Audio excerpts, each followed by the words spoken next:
Okay, moving on to tools and everything else here. Let's just go ahead and move on to my first aid kit. What do I carry in the first aid kit? Well, this has actually been replenished over the years. This is an old one. Could you go with something smaller than this? Yeah, sure you could. What do I have in here? Basically just your bandages, a couple of large bandages, some medication as far as painkiller, and just your basic stuff, plus a really good wilderness first aid handbook, which I recommend, for the ounce or whatever that it's going to add to your weight. Carry it. You never know. You might need it. First aid kit, it's just a good idea. Water purification. I can't say enough about these right here. What this is, it's Aquamira water bottle made by Nalgene. Love their plastic bottles. What's really special about this is that not only is it a regular drinking bottle, water bottle, but, and this is a brand new one, so I haven't used it yet and I haven't taken it out. What these come with is a filter that's actually inside the bottle that's removable. You just fill it up at your local stream, lake, whatever, plop the filter in, pop the lid back on, pop this open and take a drink. It's a little hard to squeeze the water through, but it works pretty well, and it works really well when you're thirsty. This is going to filter approximately 200 gallons of water, and I think for a guy out there by himself in the woods, this is all I need. I don't have to carry a bulky fancy filtration system. This is going to remove approximately 99% of all bacteria and protozoa. That's good enough for me. Cooking utensils. Alright, you can go without it. I don't prefer to. I like to have just a small stainless steel pot. Now inside this pot, which is really convenient, I also have my stove. All I carry is a simple fold-out emergency stove that you can pick up at most sporting goods stores for around $8. You can't go wrong. They're great. They come with fuel tablets. I don't have any in there right now, so I bought an extra box of fuel tablets. The cool thing about the fuel tablets here, not only will they get my emergency stove going, and those little things work great, and they fit inside my pot here, but this has a dual purpose. I can get my stove going with it, and these tablets are also a great fire starter if you absolutely positively have to get that fire going. Great thing to have. It's worth the wait. It's not that much. Alright, moving on to the next here. Lighting sources. What do I carry there? I like to carry two. My mini mag flashlight. These are great. Super tough. Virtually indestructible. They put out a really good beam. And then a headlamp. Now my headlamp, what I've done is I've taken an LED flashlight that's waterproof, shockproof, and I've attached it to my old headlamp dealy bob here. And this works really well. It frees up my hands so I can have a really good light around me. I can see what I'm doing in the dark. Frees up my hands. Great. I still like to carry two though. Two glow sticks.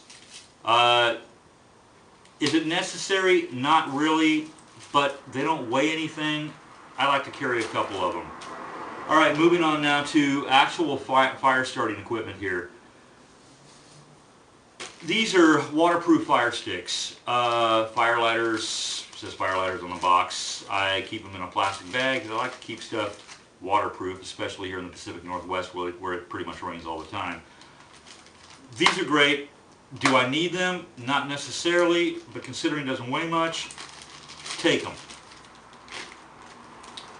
Waterproof matches, worth their weight in gold. They don't weigh anything. 4 boxes right here. Take it. Now when it comes to more primitive fire starting tools, I guess you would say, I carry 2. A ferro rod with a striker. Already used this. They work rather well. And a magnesium bar with a striker. This stuff will save your life when you absolutely positively can't get a fire lit in any other way because everything is wet. Magnesium burns it, I don't know how many thousands of degrees Fahrenheit or whatever. But this stuff burns super hot and it's going to get anything going. Great tool, as little as it is. It's going to cost you probably $5 maybe in a sporting goods store. Pick one up. It's worth carrying. Okay, then of course from where I'm at, map, compass, standard. You should have it. If you're going out there without it, you shouldn't be going out there. All right. Multi-tool. Can't say enough about a multi-tool. You should carry this. For the few extra ounces that it adds to your pack, worth its weight in gold. You should carry one. And the handy-dandy little screwdriver attachments that come with it. I can do a lot with this tool out there in the field. Plus, I also like to carry a 22 carbine with me when I'm out there. If I have to do a little bit of work on that, at least I have some form of a tool to do that. All right. Mini binoculars, necessary? No, not really, but a convenience considering they're small, they're relatively lightweight. It gives me a good field of view at a distance. Are they worth it? As a luxury item, I would say yes. Whether I'm hunting or I'm scouting or anything else, if it's going to give me the eagle eye, it's worth me carrying. Soap. How are you going to wash yourself, your clothes, as well as gear or whatever, pots, pans, camp suds. You can't go wrong with this stuff. Highly concentrated. A few drops will do you pretty much to clean you, like I said, your clothing, whatever. It's super cheap, super small, super lightweight. It's definitely worth carrying. Now, in a bug environment, bug juice. This is an army type bug repellent. I've got a thing about DEET. You know, I don't like to use this stuff unless I really think it's necessary, but will I carry it? Absolutely, man, because it's worth it. It's better, you know, I'd rather use a bunch of DEET, no matter what the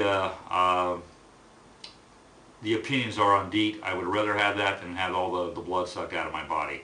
So definitely carry the bug spray.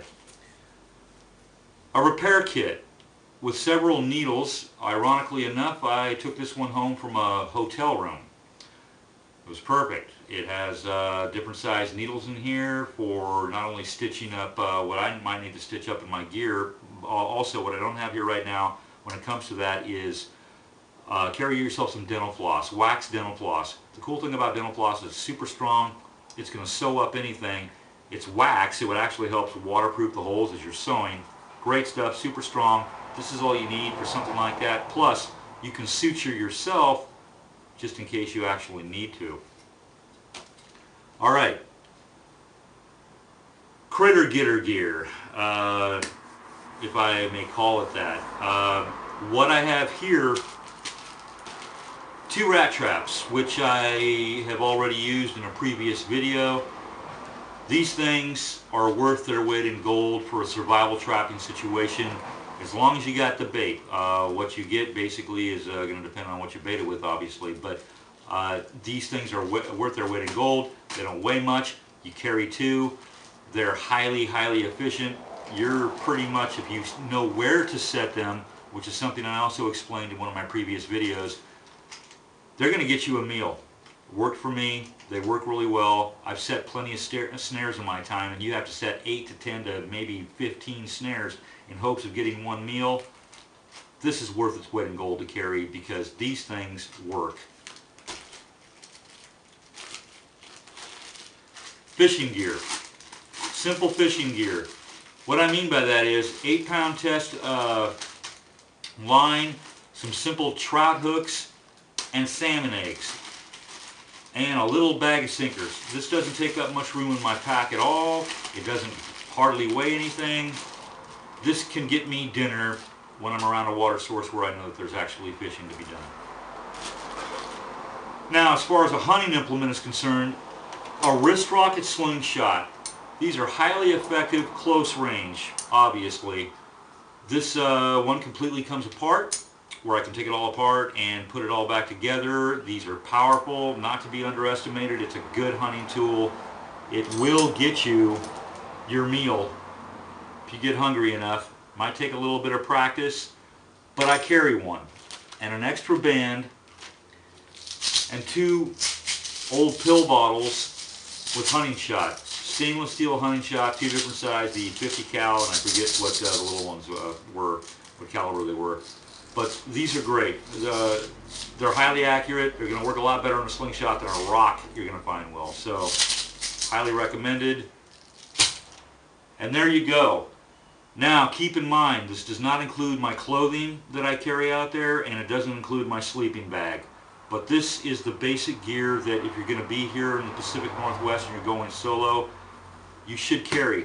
You should carry this gear. It's going to make your life a lot easier out there. And,